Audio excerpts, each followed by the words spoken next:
Richard, how many birds are there out here at the moment?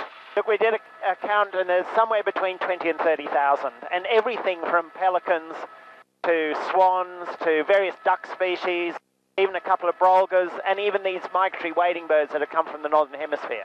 Why are there so many?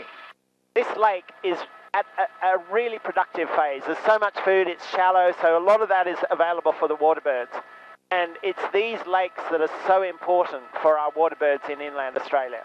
In terms of your survey, has this one been quite unique? Yes, I mean, we haven't found this sort of concentration anywhere else in the Murray-Darling. This is really where we've got the highest number of waterbirds. The only other place that we're seeing these sorts of concentrations is down in the lower lakes and the Coorong. But every other river system is particularly dry at the moment. What do waterbirds indicate about the river? Look, the great thing about waterbirds is we go right across from the fish-eating birds to the ones eating vegetation to the ones eating invertebrates. So they give if you like, a whole idea, a whole indication of the ecosystem, of the health of that river system. That's why they're such an important thing to measure. How long have you been doing this survey or these annual surveys for? This is the 32nd year that we've been doing this. So we've seen, if you like, the cycles of the droughts and the floods.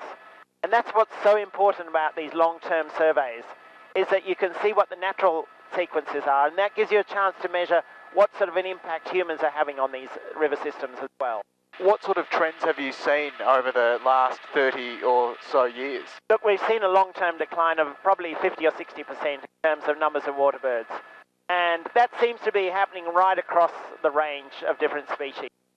And I guess the other thing we've noticed is that this is really only happening where we've been developing our river systems and building dams. And that's really what is really detrimental to not only waterbirds but whole river systems. And that's why waterbirds are such a good indicator, because they can tell us a lot of what's happening in the river. What do you think the outlook is for here, Lake Cal?